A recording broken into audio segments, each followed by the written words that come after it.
मी राजीववर प्रेम करत होते, पण तो गरीब होता. त्यामुळे माझ्या कुटुंबीयांनी माझे लग्न एका मोठ्या घराण्यात लावण्याचा निर्णय घेतला. त्यामुळे मी घरून पळून जाऊन राजीवशी लग्न केले. आम्ही कठीण परिस्थितीतही खूप आनंदी होतो. नंतर आम्हाला एक मुलगा झाला आणि आमच्या आनंदात अजूनच भर पडली. पण एके दिवशी अचानक बातमी आली की राजीवचा मृत्यू झाला आहे. मी मुलाला घेऊन माहेरी परत आले, पण कुटुंबाने आम्हाला स्वीकारण्यास नकार दिला. अशा प्रकारे 2 वर्षे निघून गेली आणि मी मुलाला वाढवण्यासाठी घरोघरी काम करू लागले.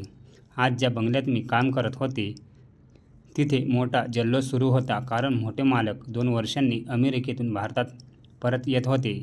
पण जसेच मी मालकांना पाहिले, माझे अंग थरारले. कारण ते हुबेहूब राजीवसारखे दिसत होते. त्यांना माझ्यासमोर पाहून माझे पाय जणू जागीच थिजून गेले आणि डोळ्यासमोर अंधार आला. हे कसे शक्य आहे? राजीव तर मरण पावला होता. मग हा माणूस त्यांच्यासारखा कसा दिसतो? मी माझ्या भरभरून येणाऱ्या श्वासावर नियंत्रण मिळवण्याचा प्रयत्न केला आणि डोळे खाली घालून स्वयंपाकघराच्या दिशेने निघाले. पण माझे हृदय जोरजोराने धडधडत होते आणि मन गोंधळले होते.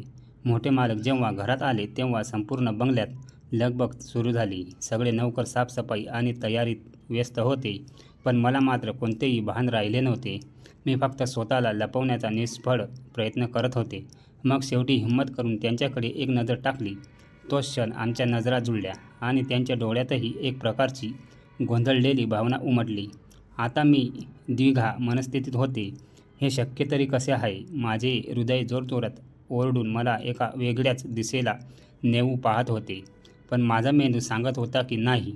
मी स्वतः त्यांच्या मृत्यूची बातमी ऐकली होती, पण तो माणूस अगदी तसाच दिसत होता ज्याला मी गमावले होते. तो सुद्धा मला पाहून काही क्षण थबकला, पण नंतर पुढे निघून गेला. अचानक मी भानावर आले, तेव्हा स्वयंपाकघरातून एका नौकराचा आवाज आला, जो मला हाक मारत होता. मी घाबरून कामाला लागले, पण माझा मेंदू सतत त्याच्याच विचारात गुंतलेला होता. जर तो राजीव असेल तर गेल्या 2 वर्षात तो कुठे होता? त्याने कधी माझी चौकशी का केली नाही? आणि जर तो राजीव नव्हता तर असे कसे शक्य आहे की जगात अगदी तसाच दिसणारा त्यांच्या शरीरयष्टीचा दुसरा कोणी असावा? या गोंधळातच मेजवानी सुरू झाली.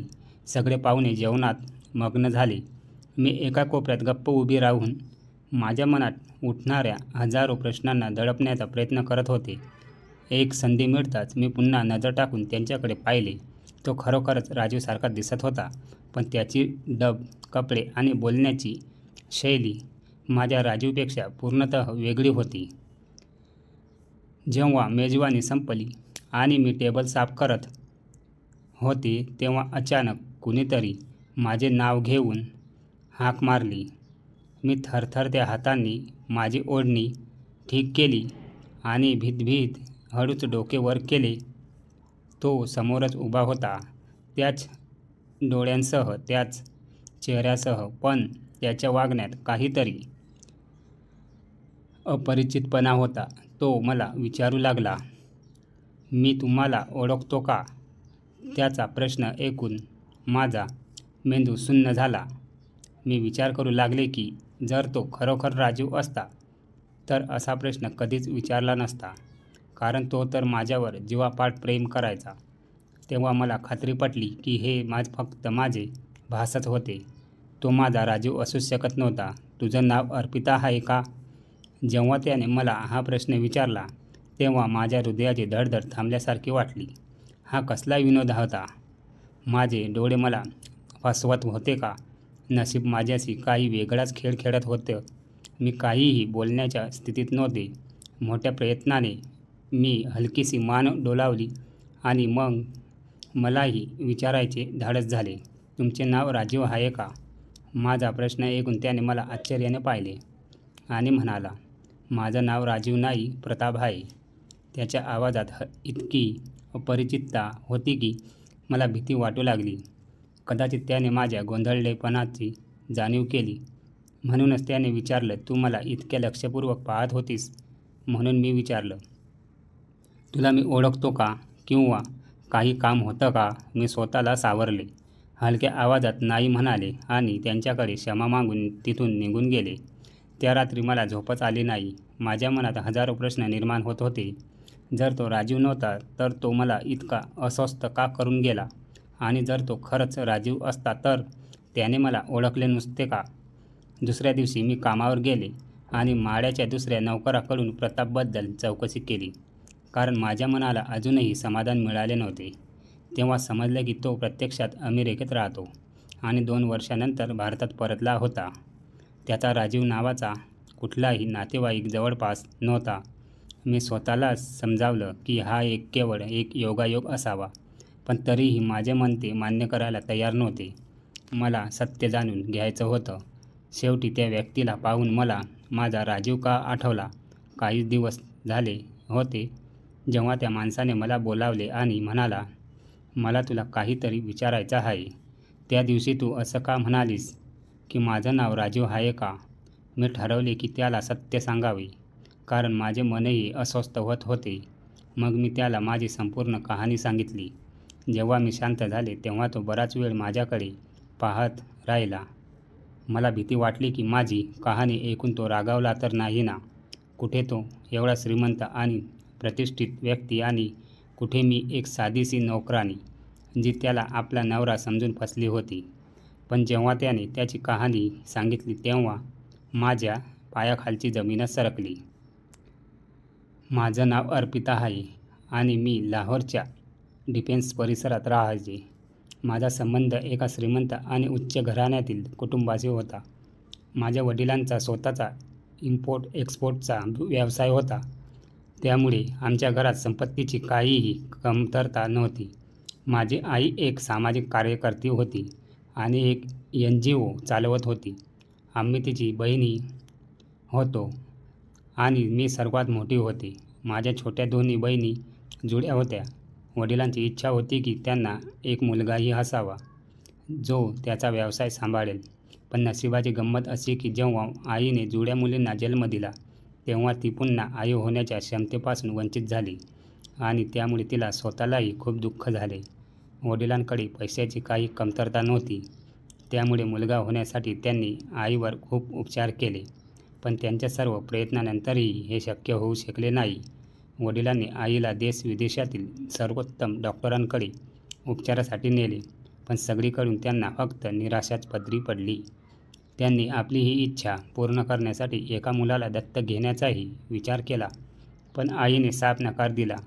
तिचे म्हणणे होते की दुसऱ्याच्या मुलाला आपले समजून वाढवणे हे खूप धैर्य आणि सामर्थ्याचे काम आहे आणि ती स्वतःला इतकी मजबूत समजत नव्हती.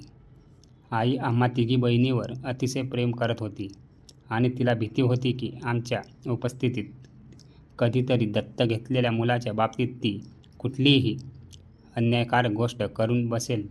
या विषयावर आई आणि वडिलांमध्ये बरीच चर्चा झाली, पण शेवटी आईचेच मत मान्य करण्यात आले, कारण तिचे म्हणणे देखील अगदी योग्य होते. वडिलांना त्याची मुलाची इच्छा मनातच दडपावी लागली. जरी त्यांनी मुलाची इच्छा सोडून दिली होती, तरी त्याच दिवसापासून त्यांनी ठरवले होते की ते मलाच आपला मुलगा मनात मानतील आणि आपला संपूर्ण व्यवसाय माझ्या हाती सोपवतील. याच कारणामुळे त्यांनी लहानपणापासूनच मला माझ्या दोन्ही बहिणींपेक्षा अधिक प्रेम आणि महत्त्व दिले. माझ्या प्रत्येक गोष्टीला सर्वप्रथम मान्यता आणि प्राधान्य दिले. वडिलांनी नेहमी मला दोन्ही मुलींमध्ये सर्वाधिक महत्त्व दिले, कारण मीच अशी होते जी यशस्वी होऊन त्यांचा व्यवसाय सांभाळू शकते आणि तो आणखी पुढे नेऊ शकते. मलाही याचा खूप अभिमान वाटायचा की वडील मला सर्वात जास्त प्रेम करतात आणि विशेष महत्त्व देतात. याच कारणामुळे वडिलांनी लहानपणापासूनच मला त्यांच्या बिझनेस मीटिंग्सना न्यायला सुरुवात केली आणि मला छोट्या छोट्या गोष्टी शिकवू लागले, जसे की व्यावसायिक निर्णय कसे घ्यायचे, बाजारातील चढ-उतारावर कसे लक्ष ठेवायचे आणि कसा फायदेशीर व्यवहार करायचा. मी लहानपणापासूनच त्यांच्या बोलण्याकडे लक्ष द्यायला लागले होते.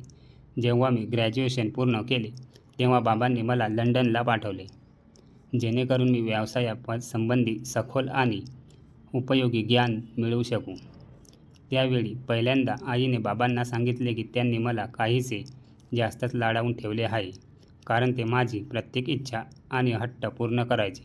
आईला असे वाटत होते की माझे शिक्षण पूर्ण झाल्यावर बाकीच्या सामान्य मुलीप्रमाणेच माझेही लग्न करून मला माझ्या संसारात पाठवले पाहिजे.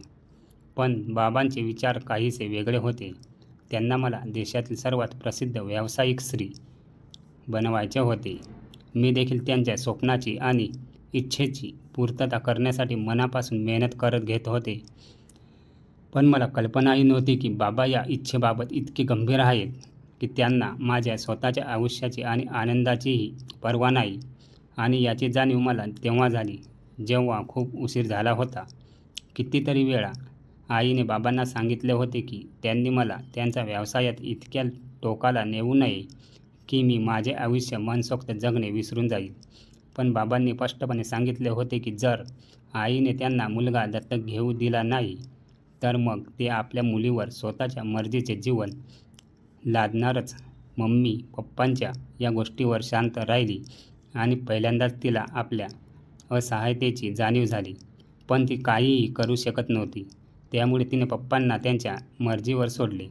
पप्पा या गोष्टीवर खूप उत्साहित होते की ते मला लंडन पाठवत आहेत आणि लंडनहून परतल्यानंतर मला त्यांचा संपूर्ण बिझनेस सांभाळायचा होता. पण त्यावेळी कुणालाही माहिती नव्हते की लंडनला गेल्यानंतर फक्त माझ्याच नाही तर आमच्या सगळ्यांच्या आयुष्यात मोठा बदल होणार होता. जेव्हा पप्पांनी मला लंडनला पाठवले तेव्हा मी तिथल्या रंगीबेरंगी वातावरणात हरवून गेले. मला जाणवले की मी फक्त बिझनेसमध्येच गुरफटून गेले होते आणि जणू आयुष्य जगणेच विसरून गेले होते. पण लवकरच मला आठवले की पप्पांनी मला लंडनला काही काळासाठीच पाठवले होते आणि त्यानंतर मला परत जाऊन त्यांचा संपूर्ण बिझनेस सांभाळायचा होता. मी लंडनमध्ये जितका वेळ घालवला तितक्या उत्साहाने मला तो जगायचा होता. आणि त्याचवेळी माझी भेट राजीवशी झाली. तोही बिझनेसच्या कामासाठी लंडनला आला होता आणि परत गेल्यावर नंतर स्वतःचा बिझनेस सुरू करणार होता. माझ्या आणि राजीवच्या विचारांमध्ये फक्त इतकाच फरक होता की तो स्वतःचा बिझनेस सुरू करणार होता तर मला माझ्या पप्पांच्या बिझनेसला पुढे नेऊन वाढवायचे होते. माझी आणि राजीवची भेट एका बिझनेस मीटिंगमध्ये झाली होती आणि त्याची वागणूक मला खूप आवडली होती. याशिवाय तो एक समजूतदार आणि बुद्धिमान मुलगा होता. मला सुरुवातीपासूनच चांगल्या गोष्टी आणि चांगल्या माणसांची ओळख होती. त्यामुळे मला समजले की राजीव माझ्यासाठी एक उत्तम निवड असेल. हळूहळू आम्ही वेगवेगळ्या मीटिंगमध्ये भेटू लागलो आणि आमची मैत्री झाली. तेव्हा राजीवने मला स्वतःबद्दल सगळं सांगितलं की तो मध्यमवर्गीय कुटुंबातून येतो. पण तो मला कधीच साधा वाटला नाही. उलट तो माझ्यासाठी खूप खास बनला होता आणि त्याच्यासोबत वेळ घालवायला मला खूप आवडायचं. राजीव त्यांच्या आईचा एकमेव आधार होता आणि स्वतःच्या पायावर उभं राहून काहीतरी मोठं करायचं त्याचं स्वप्न होतं. म्हणूनच तो लंडनला बिझनेसची डिग्री घ्यायला आला होता. पण त्याच्यासोबत राहताना मी त्याच्या प्रेमात इतकी बुडून गेले होते की त्याच्याशिवाय जीवनाची कल्पनाही करू शकत नव्हते. म्हणूनच मी ठरवलं होतं की जेव्हा मी भारतात परत जाईल तेव्हा आई-बाबांशी राजीवबद्दल बोलेन जेणेकरून ते आमच्या आयुष्याला एकत्र आणू शकतील. मला पूर्ण खात्री होती की बाबांना राजीव खूप आवडेल कारण तो अत्यंत हुशार आणि मेहनती होता. मला माहिती होतं की तो लवकरच एक यशस्वी व्यावसायिक बनू शकेल. हे सगळं पाहता बाबांना आमच्या नात्याला काहीच अपेक्षा असू शकत नाही असं मला वाटलं होतं. पण बाबांबद्दल मी चूक होते आणि याची जाणीव मला तेव्हा झाली जेव्हा मी त्यांच्याशी राजीवची गोष्ट सांगितली. मी बाबांना राजीव, त्यांच्या कुटुंबाविषयी आणि त्यांच्या बिझनेस प्लॅनिंगबद्दल सगळं सांगितलं. मला वाटलं होतं की ते हे ऐकून आनंदी होतील आणि माझ्या पसंतीची प्रशंसा करतील. पण राजीवचं नाव ऐकताच ते संतापले. त्यांनी माझ्याकडे बघून म्हटलं, माझ्या मुलीला प्रेम करण्यासाठी संपूर्ण जगात हा एक गरीब मुलगा सापडला का? हे ऐकून मला विश्वासच बसला नाही की बाबा राजीवबद्दल असं कसं बोलू शकतात. पण मग लक्षात आलं की त्यांच्यासाठी सर्वात मोठा प्रश्न हा होता की राजीवची पार्श्वभूमी आमच्या कुटुंबाशी जुळत नाही. त्यांना तो एक सामान्य छोट्या घरातला मुलगा वाटला जो त्यांच्या प्रतिष्ठेसाठी योग्य नाही. बाबांनी तर राजीवला भेटायलाही साफ नकार दिला. मी त्यांना समजवण्याचा खूप प्रयत्न केला की राजीव एक चांगला आणि योग्य व्यक्ती आहे आणि त्याहूनही महत्त्वाचे म्हणजे तो मला खरंच प्रेम करतो. तो माझ्यासोबत आपले संपूर्ण आयुष्य घालवू इच्छित होता. पण बाबांनी माझं म्हणणं हे सांगून फेटाळून लावलं की त्यांनी आपलं संपूर्ण आयुष्य माझ्यासाठी हे म्हणून वाया घालवलेलं नाही की मी त्यांच्या इच्छेविरुद्ध जाऊन कोणाशीही लग्न करावं. एका दिवसातच त्यांनी माझ्या सर्व स्वप्नांचा भंग केला आणि माझ्या व्यवसायाच्या इच्छेला मागे टाकलं. मी बाबांना सर्व प्रकारे विश्वास दिला की मी त्यांचा व्यवसाय नक्कीच सांभाळेल आणि फक्त मीच नाही तर राजीव देखील या व्यवसायाला पुढे नेण्यासाठी मदत करेल. त्यामुळे आम्ही कमी वेळात जास्त नफा मिळवू शकतो. पण हे ऐकताच बाबांनी मला जोरात थप्पड मारली. मी हे विचारण्याची हिंमत तरी कशी केली की त्यांचा व्यवसाय एक नीच माणूस सांभाळणार. माझा विश्वासच बसला नाही की बाबांनी एवढ्या छोट्या गोष्टीवरून माझ्या अंगावर हात टाकला. त्यांनी तर आयुष्यभर माझ्याशी कधीही मोठ्या आवाजातही बोलले नव्हतं. पण जेव्हा मी त्यांच्यासमोर माझी आवड व्यक्त केली तेव्हा अचानक त्यांना कुटुंबाचा स्तर आठवला. त्यांना फक्त याच गोष्टीची चिंता होती की लोक काय म्हणतील. मी एका गरीब मुलाशी लग्न केले. त्यावेळी आईने बाबांना समजवण्याचा प्रयत्न केला की त्यांनी माझं ऐकावं. कारण आईला माहिती होतं की जर बाबा हट्टी होऊ शकतात तर मीही त्यांचीच मुलगी आहे. मीही माझ्या निर्णयावर ठाम राहील. मी घरातील सर्वात लाडकी होते. त्यामुळे माझा राग आणि हट्टसुद्धा त्यांच्यावरच गेला होता. पण बाबा आपल्या ठाम निर्णयावर होते. त्यांनी स्पष्ट सांगितले की जर मला राजीवसोबत आयुष्य घालवायचे असेल तर मला त्यांची जीवनशैली सोडावी लागेल. हे ऐकून मी सन्न झाले. याचा सरळ अर्थ हाच होता की ते मला आपल्या आयुष्यातून बाहेर काढत होते. कारण राजीवला सोडणे माझ्यासाठी अशक्य होते. राजीवच तर होता ज्याच्यासोबत राहून मी खरं जगणं शिकले. त्यानेच मला सांगितले की आयुष्य फक्त काळ्या पांढऱ्या छटांपुरते मर्यादित नसते, तर त्यात आणखीही बरेच रंग असतात जे आपण आपल्या इच्छेप्रमाणे भरू शकतो. तो माझ्या आयुष्यात आला नसता तर मी फक्त व्यवसायाच्या काळ्या पांढऱ्या फायलीमध्येच अटकून राहिले असते. हे माझ्यासाठी खूप कठीण निर्णय होते. मी माझ्या आईबाबांना सोडू शकत नव्हते, ज्यांनी मला आयुष्यात पुढे जाण्याची शिकवण दिली होती.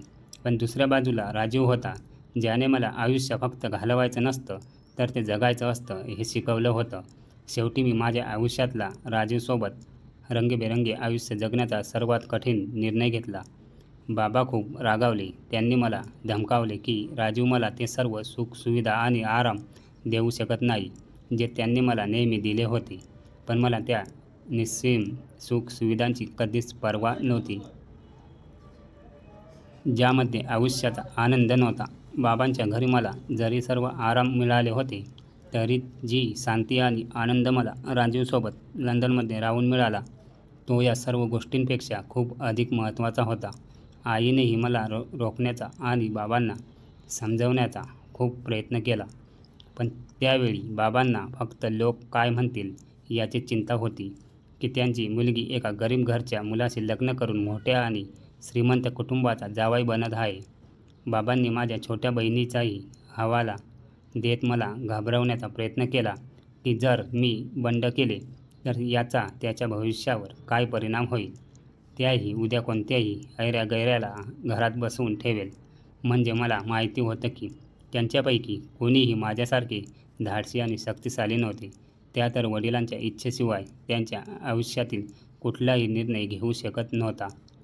फक्त मीच अशी होते जिच्या आवडी-निवडी आणि शौक सगळ्यांपेक्षा वेगळे होत्या. राजीवनेही मला समजावून सांगण्याचा प्रयत्न केला की मी त्यांच्या प्रेमाखातर माझ्या आई-वडिलांना सोडू नये आणि त्यांच्या इच्छेनुसार जिथे ते सांगतील तिथेच लग्न करावे. पण मी राजीवशिवाय जगू शकत नव्हते. मी त्यांच्यावर अतूट प्रेम करत होते. म्हणूनच मी त्यांच्यासाठी माझ्या आई-वडिलांचे ते घर सोडले जिथे मी माझ्या संपूर्ण आयुष्यात वडिलांच्या इच्छांची पूर्तता करण्यात घालवली होती. ते मोठे घर सोडताना मला नक्कीच दुःख झाले. पण माझ्या मनात कुठेतरी आशा होती की एक ना एक दिवस जेव्हा राजीव यशस्वी व्यावसायिक बनेल तेव्हा वडील मला नक्कीच माफ करतील आणि माझ्यासोबतच राजीवलाही आपले मान्य करतील. मी पुन्हा त्याच घरात राजीवसोबत परत येईल. पण ही माझी मोठी चुकीची समजूत होती. मला माहिती नव्हते की पुढे माझ्या आयुष्यात काय होणार आहे. मी राजीवशी लग्न केले आणि त्याच्या छोट्याशा साध्या घरात आले, जिथे त्याची वृद्ध आई एकटी राहत होती आणि राजीवच तिचा एकमेव आधार होता. राजीवची आई खूप उत्साही आणि प्रेमळ स्त्री होती. त्यांनी मला मनापासून आपल्या आणि खऱ्या प्रेमाने स्वीकारले. मी माझ्या आईवडिलांच्या इच्छेच्या विरोधात जाऊन माझ्या आयुष्याचा निर्णय घेतला आहे हे त्यांनी मला कधीही जाणवू दिले नाही. उलट त्यांनी मला आपल्या मुलीप्रेमानेच प्रेम दिले आणि त्या घरात मला पूर्णपणे आरामदायी वाटेल याची काळजी घेतली. राजीवचे वडील आर्मी ऑफिसर होते आणि काही वर्षापूर्वीच त्यांचे निधन झाले होते. त्यामुळे तो आता आपल्या वृद्ध आईसोबत राहत होता आणि स्वतः काहीतरी करण्याच्या प्रयत्नात होता. मला वाटले होते की पप्पांचे घर सोडल्यानंतर मी आणि राजीव मिळून एक मोठा व्यवसाय उभा करू. पण मी हे विसरले होते की त्यावेळी माझे वडील देशातील प्रसिद्ध उद्योगपती होते आणि आपली जिद्द पूर्ण करण्यासाठी काहीही करू शकत होते. सुरुवातीचे काही दिवस आमच्यासाठी खूप छान होते. आम्ही दोघेही जगातील सगळ्या अडचणी विसरून एकमेकात रमून गेलो होतो. आम्हाला वाटत होते की आम्ही मिळून संपूर्ण जग जिंकू शकतो. मला माहिती होते की राजीव एक मेहनती आणि प्रामाणिक मुलगा आहे आणि आपल्या मेहनतीने लवकरच एक मोठा व्यवसाय उभा करू शकतो. मला खात्री होती की थोडा वेळ वाट पाहिल्यानंतर मला पुन्हा त्या सर्व सुविधा मिळू शकतात ज्या मला पप्पांच्या घरी मिळत होत्या. म्हणूनच मी प्रत्येक पावलांवर राजीवची साथ दिली. राजीवला व्यवसाय सुरू करण्यासाठी चांगल्या भागीदारीची गरज होती आणि लंडनला जाण्यापूर्वी त्याने या संदर्भात अनेक उद्योजकांशी चर्चा देखील केली होती. खूप लोक राजीवसोबत भागीदारी करण्यास तयार होते, पण जेव्हा राजीवने व्यवसायासाठी पावलं उचलले तेव्हा प्रत्येकाने त्याला नकार दिला. आम्हाला काहीच कळेना की असे का झाले, कारण आधी तर सगळेच त्यांच्यासोबत व्यवसाय करण्यास इच्छुक होते. मग अचानक सगळ्यांनी नकार का दिला आणि मग मला समजले की हे सगळे माझ्या बाबांनीच केले होते. त्यांनी कठोरपणे प्रत्येकाला बजावले होते की कोणीही राजीवसोबत व्यवसाय करणार नाही, कारण ते मला हे दाखवू इच्छित होते की राजीव गरीब आहे आणि तो आपल्या आयुष्यात काहीही करू शकत नाही. ते हे सगळं फक्त म्हणून करत होते की राजीव मला त्या सर्व सुविधा देऊ शकणार नाही ज्या आयुष्यात आवश्यक असतात. जेव्हा राजीव माझ्या गरजा पूर्ण करू शकणार नाही, तेव्हा मीच त्याला सोडून पुन्हा त्यांच्याकडे परत येईल आणि हे मान्य करेल की त्यांचे न ऐकून मी आयुष्यात सर्वात मोठी चूक केली. मी माझ्या चुकांचे प्रायश्चित्त घेत परत येईल. मला लवकरच बाबांच्या सगळ्याच युक्त्या समजल्या, कारण मी स्वतःही खूप प्रयत्न केला की कुठेतरी छोटी-मोठी नोकरी मिळेल, ज्यामुळे मी आणि राजीव मिळून आमचा उदरनिर्वाह करू शकू. पण खूप प्रयत्न करूनही मला कुठेही नोकरी मिळाली नाही. जिथेही मी जायचे, प्रत्येकजण मला नकार द्यायचा. मी चकित झाले होते की जेव्हा सगळे माझ्या बाबांना ओळखत होते आणि त्यांच्याशी परिचित होते, तरीही कुणी मला नोकरी देण्यास तयार का नव्हते. मी मोठ्या-मोठ्या कंपन्यांचा विचार सोडून छोट्या कंपन्यांमध्येही नोकरी शोधू लागलो आणि राजीवला देखील हेच सुचवले की तो सध्या व्यवसायाचा विचार बाजूला ठेवून काहीतरी छोटे-मोठे काम करावे, जेणेकरून आपले घर चालू शकेल. पण आमच्या सर्व प्रयत्नांनंतरही आम्हाला कुठेच काम मिळाले नाही. मला वारंवार बाबांवर राग येत होता की जेव्हा त्यांनी मला माझ्या आयुष्यातून आणि त्यांच्या घरातून बाहेर काढून टाकले, तर मग माझ्या आयुष्यात इतकी ढवळाढवळ का करत आहेत. जर त्यांनी माझ्याशी सर्व प्रकारचे संबंध तोडले असतील, तर मग मला शांततेत जगू का देत नाहीत. पण तरीही मी राजीवसोबत आनंदी होते, कारण त्याने मला कधीही हे टोमणे दिले नाही की माझ्या वडिलांमुळे त्यांचे आयुष्य कठीण झाले आहे. मी पूर्वी ऐशोआरामाच्या जीवनात जगले होते, पण राजीवसोबत सुरू केलेले हे नवे जीवन त्याहूनही सुंदर वाटत होते, कारण राजीव मला मनापासून प्रेम करत होता आणि त्याच्या पूर्ण प्रयत्नाने माझ्या प्रत्येक गरजेची पूर्तता करत होता. जेव्हा आम्हाला कुठेच काम मिळाले नाही, तेव्हा राजीवने मेहनत मजुरी करण्याचा निर्णय घेतला. तो कधी एखाद्या स्टोअरमध्ये विक्रेत्याचे काम करायचा, तर कधी कुठे रखवालदार म्हणून काम करायचा. त्याला जिथे जे काम मिळेल ते तो आमच्या 2 वेळच्या जेवणासाठी करण्यास तयार असायचा. कारण मी त्यांच्यासोबत होते आणि मला त्यांच्याशिवाय काहीही नको होते. आमचं आयुष्य आनंदाने भरलेलं होतं. नक्कीच आमची परिस्थिती दिवसेंदिवस बिकट होत चालली होती. पण आम्ही दोघं एकमेकांसोबत खूप आनंदी होतो आणि एवढं कमवत होतो की 2 वेळचं जेवण मिळावं. मग आमच्या आयुष्यात एक नवी आनंदाची लहर आली. लग्नाच्या 1 वर्षानंतर जेव्हा आमच्या घरी मुलाचा जन्म झाला, त्या छोट्या प्रिन्सला मिळवून मी आणि राजू प्रचंड आनंदी झालो. आम्ही जरी गरिबीत जीवन जगत होतो, तरी आमची मन एकमेकांच्या प्रेमाने ओथंबून भरलेली होती. मला ठाम विश्वास होता की एक ना एक दिवस बाबा मला नक्कीच माफ करतील. शेवटी मी त्यांची सख्खी मुलगी होती. ते मला किती दिवस दूर ठेवणार होते. शेवटी एक दिवस ते मला असहाय्य पाहून नक्कीच स्वीकारतील आणि मला व राजीवला कबूल करतील. जेव्हा प्रिन्स थोडा मोठा झाला तेव्हा माझ्या आयुष्यात एक असं वादळ आलं ज्याची मी कधीही कल्पनाही केली नव्हती. मी तर माझं आयुष्य पूर्वीपेक्षा चांगलं करण्याचे स्वप्न पाहत होते, पण मला हे माहीत नव्हतं की माझं आयुष्य आता माझ्या मनासारखं चालणं विसरून गेलं होतं. ते आता मला एका नव्या परीक्षेत टाकणार होतं. त्या दिवशी मी स्वयंपाकघरात जेवण बनवण्याच्या तयारीत मग्न होते, तेव्हा मला एक भयंकर बातमी मिळाली. राजीवचा एक भीषण अपघात झाला होता. मोहल्ल्यातील काही लोकांनी येऊन सांगितलं की राजीवला गंभीर अवस्थेत रुग्णालयात नेलं गेलं आहे आणि त्याची जिवंत राहण्याची शक्यता धोक्यात आहे. ही बातमी ऐकून मला काही सुचेनाच झालं. मी छोट्या प्रिन्सला उचलला आणि राजीवच्या आईला धीर देत रुग्णालयाच्या दिशेने निघाले. माझं प्रत्येक पाऊल जड होत होतं. असं वाटत होतं जणू माझं संपूर्ण आयुष्य कुणीतरी माझ्या हातातून हिसकावून घेत होतं. जेव्हा मी रुग्णालयात पोहोचले तेव्हा तिथे आणखी एक भयानक बातमी माझी वाट पाहत होती. मला सांगितलं गेलं की राजीव आता या जगात नाही. त्यांच्या जखमा इतक्या गंभीर होत्या की त्यांचे वाचणे अशक्य होते. हे ऐकताच राजीवच्या आईला हृदयविकाराचा झटका आला.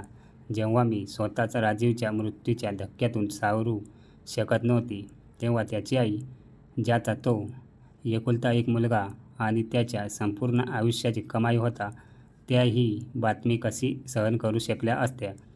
त्यामुळे राजीवसोबतच त्याही त्याच क्षणी या जगाला सोडून गेल्या. माझे हातपाय सुन्न झाले. मी तर राजीवला पाहिलेही नव्हते आणि त्याच्या आईला हे जग सोडताना पाहून माझेही मन झाले की मी स्वतःलाही संपवून टाकावे. पण मला लहान प्रिन्ससाठी जगायचे होते. तोच तर होता जो राजीवची आठवण म्हणून माझ्याकडे राहिला होता. मी खूप हिंमत गोळा केली आणि राजीवच्या त्याच मित्रासोबत घरी परत आले, ज्याने आम्हाला राजीवच्या अपघाताची बातमी दिली होती. पण जसे मी रिकामे घर पाहिले तसे मी चक्कर येऊन कोसळले. 4 दिवस बेशुद्ध राहिल्यानंतर जेव्हा मला शुद्ध आली तेव्हापर्यंत राजीव आणि त्यांच्या आईचा शेवटचा विधी पार पडला होता. मी वेड्यासारखी किंचाळत होते कारण मी त्यांना अखेरच पाहूही शकले नाही. माझी संपूर्ण दुनिया एका झटक्यात अंधारमय झाली होती. मी जेव्हा वडिलांचे घर सोडले तेव्हा खूप मजबूत होते, पण आता पूर्णपणे तुटून कोसळले होते. आता माझ्याकडे दुसरा कोणताही पर्याय नव्हता, फक्त वडिलांच्या घरी परत जाणे. कारण मी एकटीने प्रिन्सला सांभाळू शकत नव्हते. पण कोणीतरी मला सांभाळणारे असते तरच कदाचित मी प्रिन्सला सांभाळू शकले असते. वडिलांच्या घरी पोहोचताच त्यांनी माझ्यासमोर एक नवीन परीक्षा ठेवली. जर मी राजीवच्या मुलाला सोडले तरच ते मला स्वीकारतील, पण मी त्यांच्या या गोष्टीला कसं मान्य करू शकले असते. राजीव माझं संपूर्ण आयुष्य होतं आणि प्रिन्स माझा श्वास. माझं आयुष्य तर मी आधीच गमावलं होतं, पण माझ्या श्वासाला माझ्याच हाताने कसं गमावू शकेल असते.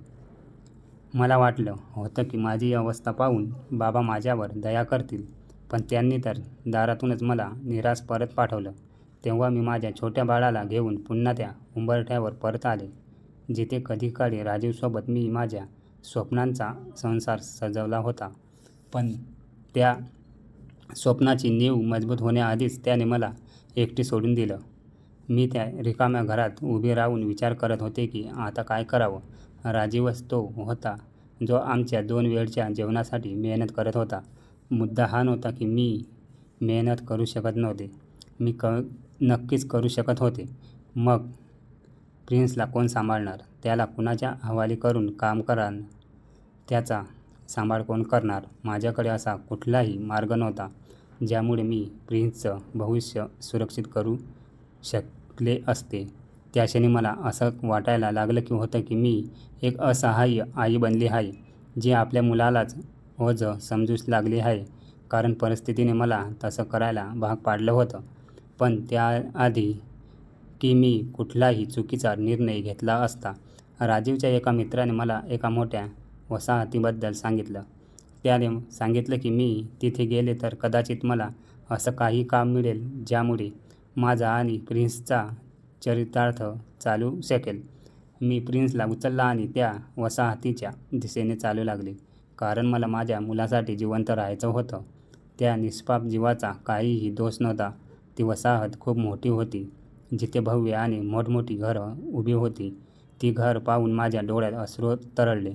कारण कधीकाळी माझेही असेच एक घर होते. पण मी माझे अश्रू पुसून टाकले. कारण आता या मोठ्या घराची हौस माझ्या मनातून केव्हाच निघून गेली होती. ती इच्छा खूप आधीच मावळली होती. बरीच मेहनत केल्यानंतर मला त्या वसाहतीतील काही बंगल्यामध्ये मोलकरीण म्हणून काम मिळाले. माझं मन तुटून गेलं. कारण माझ्याकडे उच्च पदवी होती. मी एका मोठ्या उद्योगपतीची, एका श्रीमंत माणसाची मुलगी होती. तरीही 2 वेळच्या भाकरीसाठी मला त्याच बंगल्यामध्ये मोलकरीण म्हणून काम करावं लागलं. आणि हे सगळं फक्त माझ्या वडिलांमुळे झालं होतं. पण माझ्या मुलांसाठी मी ते सगळं स्वीकारलं, ज्या गोष्टीचा मी कधी विचारही केला नव्हता. या वसाहतीत काम करण्याचा एक फायदा असा झाला की इथे नोकरासाठी काही क्वार्टर्स होती, जिथे दुरून आलेले नोकर राहू शकत होते. मी राजीवचं घर कायमचं सोडलं आणि प्रिन्सला घेऊन त्या लहानशा सर्वंट क्वार्टरमध्ये राहायला गेले. माझ्यासाठी हे एक वरदानच होतं. कारण खूप दिवसानंतर मी निर्धास्त होऊन प्रिन्स आणि माझ्यासाठी 2 वेळच्या जेवणाची सोय करू शकत होते. त्याचबरोबर मला राहण्यासाठी एक सुरक्षित जागाही मिळाली होती. त्या सर्वंट क्वार्टरमध्ये राहून मला 2 वर्षे झाली आणि मी प्रिन्ससोबत आनंदाने आयुष्य घालवत होते. मी राजीवशिवाय जगायला शिकत होते. पण एक दिवस असा आला जेव्हा माझा सारा भूतकाळ पुन्हा माझ्यासमोर उभा राहिला होता. त्या दिवशी एका बंगल्यात साफसफाई सुरू होती. कारण त्याचे मालक परत येत होते आणि वसाहतीमधील बहुतांश कर्मचारी तिथे जमले होते. मीही प्रिन्सला इतर मुलांसोबत खेळत सोडून माझ्या कामात गुंतले. कॉलनीत 2 वर्षे घालवल्यामुळे आजूबाजूच्या सर्व कर्मचाऱ्यांशी माझी चांगली ओळख झाली होती. त्यामुळे मी निर्धास्तपणे प्रिन्सला इतर मुलांसोबत खेळायला पाठवत असे. त्या बंगल्यात एक वेगळीच लगबग सुरू होती.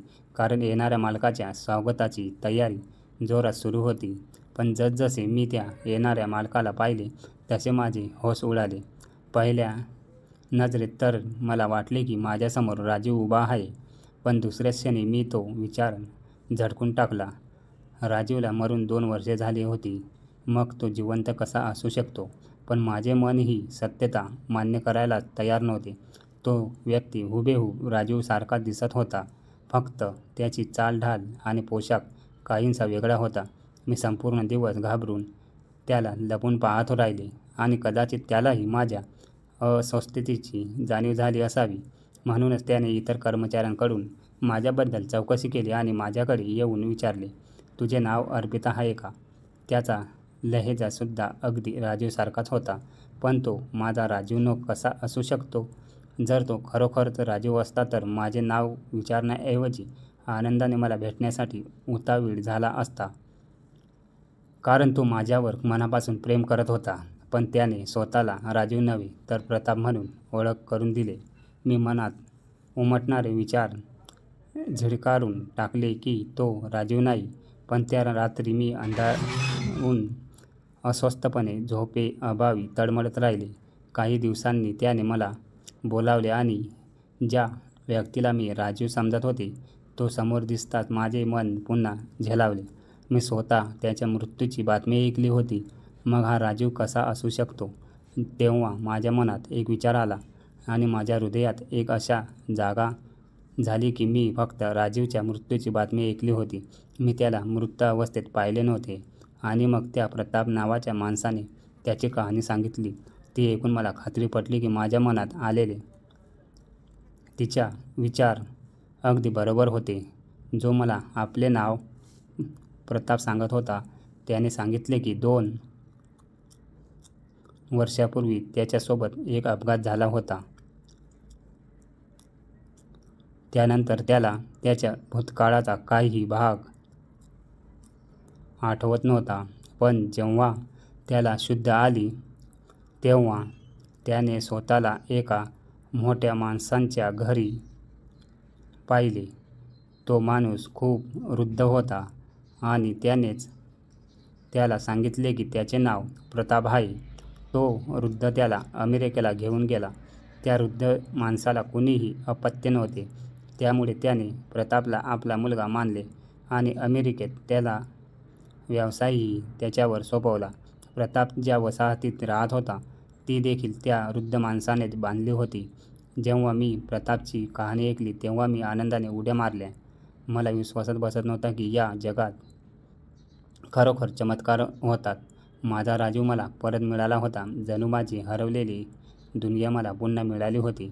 मी प्रतापला आमच्या दोघांचे जुने फोटो दाखवले जे आम्ही एकत्र काढले होते. तसेच प्रिन्सविषयी सर्व काही सांगितले. माझ्या सगळ्या गोष्टी ऐकून त्यांच्या डोळ्यात अश्रू आले आणि तो माझ्यासमोर रडू लागला. त्याला काहीच आठवत नव्हते. पण माझ्याकडून मिळालेली छायाचित्रे आणि प्रिन्सला पाहून त्याचा माझ्यावर विश्वास बसला की मी खोटे बोलत नाही.